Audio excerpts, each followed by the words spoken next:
오늘 말씀의 제목인데요. 한번 따라해 주시겠습니까? 아무개. 네.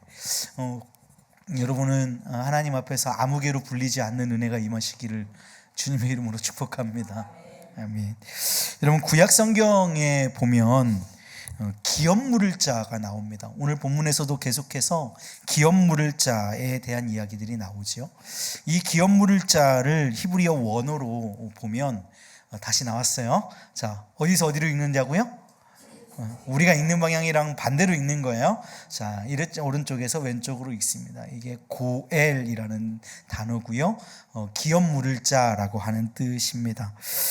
이 기업 물을 자는 하나님께로부터 할당받은 기업이나 혈족을 보존하기 위해서, 보존하기 위함이라는 말은 보존하지 못할 지경에 이르렀다는 얘기지요.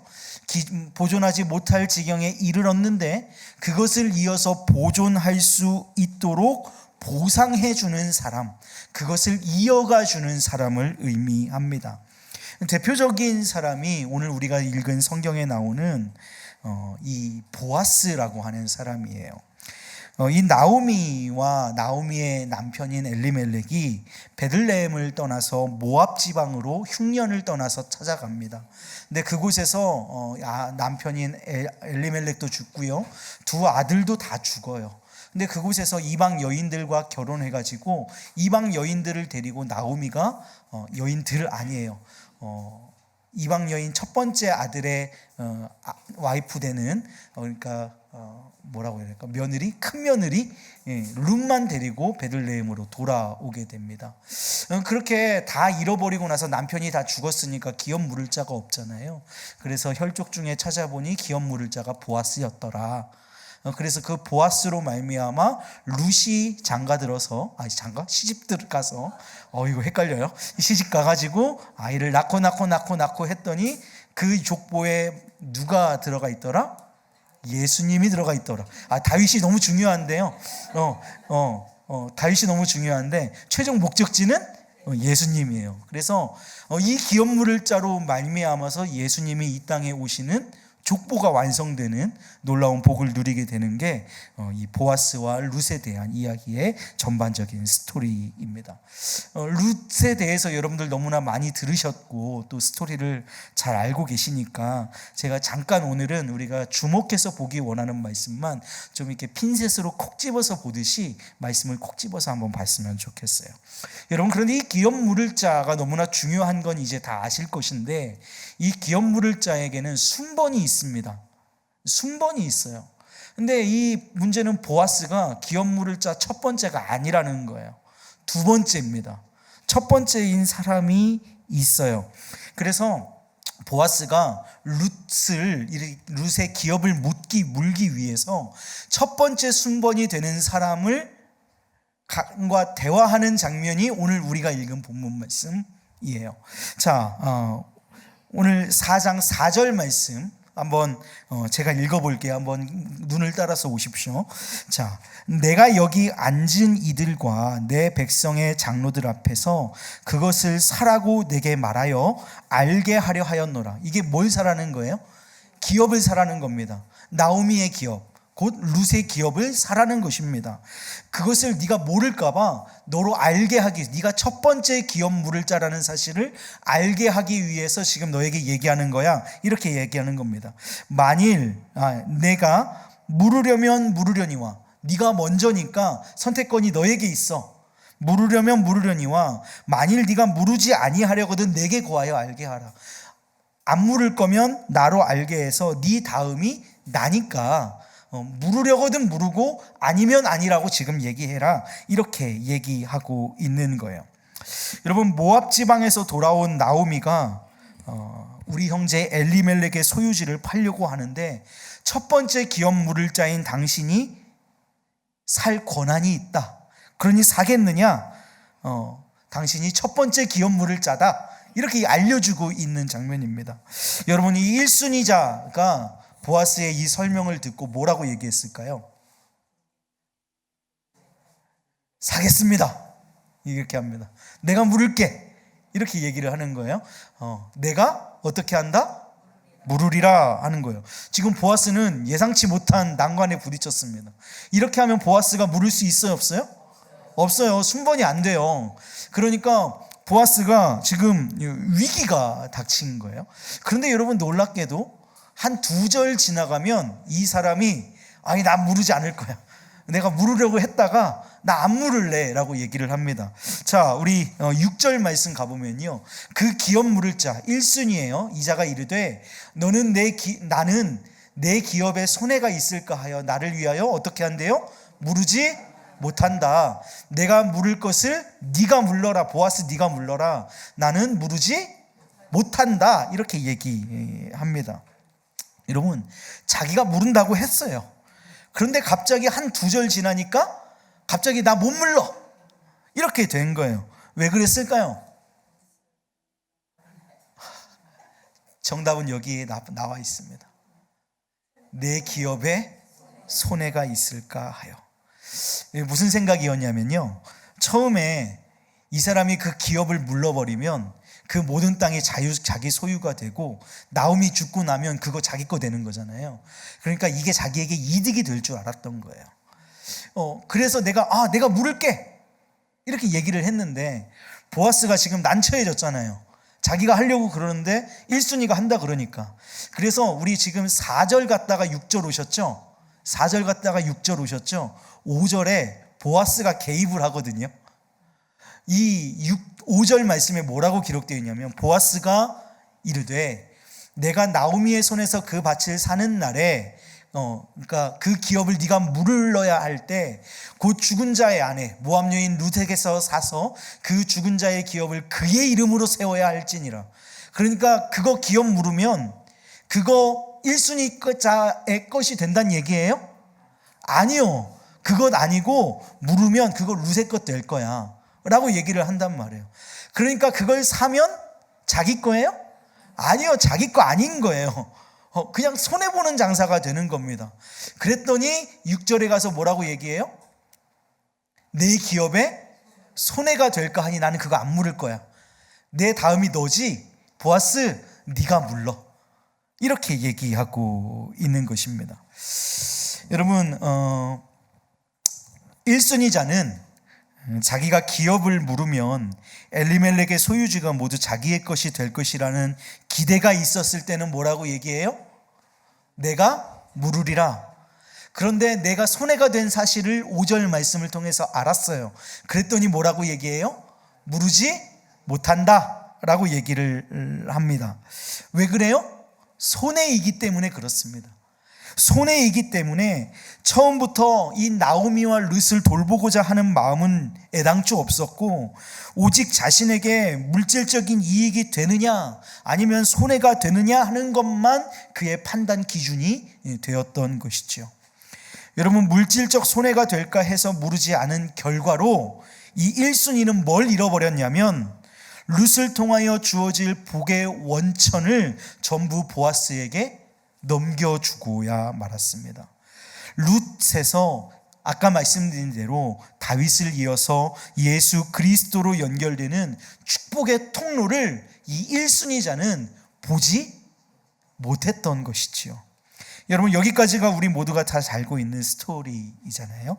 그런데 오늘 주목해야 할 것은 오늘 본문에서 참 흥미로운 단어, 구절이 등장한다는 거예요. 성경이 이 기업 물을 자를 포기한, 제가 말씀드리는 그 1순위자를 어떻게 부르고 있느냐 하는 것입니다. 성경이 그를 뭐라고 부르냐면요, 1절 말씀 보세요. 보아스가 성문으로 올라가서 거기 앉아있더니 마침 보아스가 말하던 기업 물을 자가 지나가는지라. 1순위 이 사람이에요. 그래서 보아스가 그에게 이르되 뭐라고 얘기해요? 아무개요 라고 얘기해요. 여러분이 아무개가 제가 적어왔는데요, 펠로니 알모니라고 하는 단어래요. 이게 영어 번역으로는 such a man입니다. 그러니까 그 사람, 그 남자, 거기 너. 지금 이걸 우리나라 말로 따지면 저기, 어이, 거기. 전라도로 하면 거시기인 거예요. 불특정 누군가. 그러니까 정확하게 그 사람이 아니라 그냥 그 어이 여기 와봐 이렇게 얘기하는 여기 정도 그런 단어예요. 여러분 룻기서의 특징은요, 시어머니 나오미의 말을 듣고 다시 모압으로 돌아간 며느리가 있어요. 아까 첫 번째 며느리만 데리고 왔다 그랬잖아요. 그 다른 며느리의 이름이 오르바예요. 근데 돌아간 사람 이름이 왜 필요해요? 필요하지 않겠죠. 근데 그 오르바의 이름도 적고 있어요. 심지어는 이방 땅에 가서 죽은 엘리멜렉도 있고요. 또 두 아들인 말뇽과 기뇽 등의 이름도 다 적고 있어요. 그런데 정말 살아있는 사람이자 기업 물을 자 1순위니까 이 사람의 이름이 얼마나 중요하겠어요. 그렇지 않을까요? 너무 중요하잖아요. 기업 물을 자의 1순위니까 이 사람 이름 적어야 되겠죠. 그런데 성경이 이 사람의 이름을 뭐라고 기록하고 있냐면 아무개라고 하고 있단 말이에요. 여러분 불쌍하고 가난한 친족을 돌본 책임은 외면하고 오로지 자신의 이익만을 위해 살았던 사람의 이름을 그냥 성경이 뭐라고 기록하고 있냐면 아무개라고 얘기하고 있단 말입니다. 여러분 룻이 지금 볼품없는, 지금은 짐덩이 같아 보이지만 그 안에는 엄청난 하늘의 비밀이 감추어져 있다는 것을 이 아무개 씨는 볼 수 없었던 거예요. 여러분 그러나 그것을 본 자 누구죠? 보아스는 그의 이름이 성경에 명확하게 기록되고 있고 그의 혈통을 통해 예수 그리스도가 이 땅에 오는 복을 누리게 된 줄로 믿습니다. 여러분 2013년 7월 30일 AFP 통신, 제가 뭐 이렇게 리포터가 된 것 같은데 통신에 한국인 바이올리니스트인 김민진 씨가 3년 전에 영국 런던에서 도난당했던 20억 원 상당의 바이올린이 회수되었다라고 보도했습니다. 실제 뉴스에 있었던 내용이에요. 그 바이올린이 20억 원 정도의 가치가 있는데, 넘는 가치가 있는데 이것을 도난당했던 것입니다. 근데 그걸 회수했어요. 근데 런던 경찰은 이 도난당한 어려워요. 스트라디바리우스 바이올린, 이 바이올린 이름이래요. 스트라디바리우스 바이올린을 잉글랜드 미들랜드 지방에서 확보해서 전문가의 확인을 거쳐서 런던의 시설에서 복원하고 있다라는 걸 이렇게 통신을 통해 전해왔어요. 여러분 이 기사의 방점은 무엇이냐면 이 바이올린이 20억 원이 넘었다? 그런데 잃어버렸다? 그런데 찾았다?가 아니었어요. 뭐냐면 이걸 찾는 과정이었어요. 이거를 훔쳐간 사람이 이걸 도대체 팔 수가 없으니까, 이게 지금으로 따지면 우리나라 중고장터? 중고나라 같은 인터넷 사이트에 이걸 올린 거예요. 얼마에 올렸을까요? 자, 퀴즈입니다. 얼마에 올렸을까요? 20억 원이에요. 100만 원? 너무 하신 거 아닙니까? 얼마 올렸을까요? 2억? 또 2억. 입찰 들어갑니다. 2억 4천. 점점 올라가나요?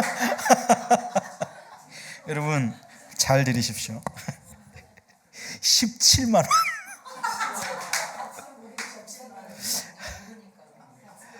이걸 모르니까, 이게 뭔지 모르니까 그냥 어디 동네에서 굴러다니는 골동품 같은 거니까 17만 원에 올린 거예요. 근데 이걸 알아본 사람이 그걸 회수해가지고 이 판 사람을 잡은 거죠. 여러분 그 폭삭 소가수다 보셨어요? 폭삭 소가수다에서 누구 막 이렇게 사기친 사람 찾아달라 그러니까 뭐 훔쳐간 사람 그거 찾아달라 그러니까 그 학시 있잖아요. 그 학시가 중고나라에 올렸단다 그런 거 있잖아요. 똑같은 거예요. 중고나라에 이거 17만 원에 올렸다가 덜미를 잡혀가지고 이 범인이 잡혀버린 사건이 있었답니다. 여러분 가치를 모르면, 이게 뭔지를 모르면 2억 20억이 넘는 걸 2억도 아니고 1억도 아니고 17만 원에 올리는 거예요. 여러분 딱 제가 몇 주 전에 했던 신안 앞바다에서 발굴했던 백자 얘기 여러분들 기억나세요? 그거 몰랐을 때, 그게 그렇게 귀중한 물품인지 몰랐을 때는 뭘로 썼다고요? 개밥 그릇으로 쓰는 거예요. 가치를 모르니까 그런 것입니다. 그 가치를 모르면 아무개가 되는 것입니다. 나오미를 몰라보면, 룻을 몰라보면 지금은 짐덩이 같고 내게 손해가 되는 것 같으나 그 안에 있는 영적인 놀라운 비밀을 볼 수 있는 눈이 감겨버리면 아무개가 되어버리는 것이죠. 그러나 그것을 알면, 그것을 볼 수 있는 눈이 떠지면 여러분, 그는 하나님의 놀라운 축복의 통로로 이 땅 가운데의 사명의 삶을 살 수 있게 되는 줄로 믿습니다. 사랑하는 여러분, 오늘 우리가 우리의 삶 가운데에 질문해야 할 것들이 있습니다. 그것은 오늘의 삶을 살고 있는 저와 여러분을 향해서 우리 주님은 과연 무엇이라고 부르실까 하는 것입니다. 하나님께서 오늘 저와 여러분의 이름을 불러주시기를 주님의 이름으로 축복합니다. 너는 이 땅 가운데에 하나님 나라의 기업을 물을 자야 라고 불러주시기를 소망합니다. 저기 멀리서 하나님이 어이 거기 라고 부르시지 않기를 소망해요. 그러려면요, 사랑하는 여러분, 하나님 나라의 가치를 아는 눈이 우리 가운데 열려져야 하는 줄로 믿습니다. 하나님 나라가 얼마나 귀한 것인지, 지금은 내게 짐 같고 지금은 내게는 부담 같아서 그것을 내가 모르지 않고 싶어 하는 삶의 현장 가운데 우리가 놓여 있다고 할지라도 진정한 가치를 아는 사람은 그 기업을 담대하게 물을 수 있는 능력을 주시는 하나님을 의지하는 것이지요. 여러분, 오늘 여러분의 삶이 쉽다고 그냥 우리가 생각하는 대로 다 이루어진다고 말씀드리는 것 아닙니다. 어려울 수 있어요. 힘든 여정일 수 있습니다. 그러나 우리가 가고자 하는 것, 우리가 추구하는 것, 우리가 소망하는 그것이 얼마나 큰 것인지, 얼마나 놀라운 것인지, 그게 진짜인지 여러분 그것을 깨달을 수 있는 눈이 우리 가운데 열린다면 여러분 기업을 무르는 하나님 나라의 유업을 받는 저와 여러분들로 주님께서 이름을 불러주시는 놀라운 은혜를 누리시기를 주님의 이름으로 축복합니다.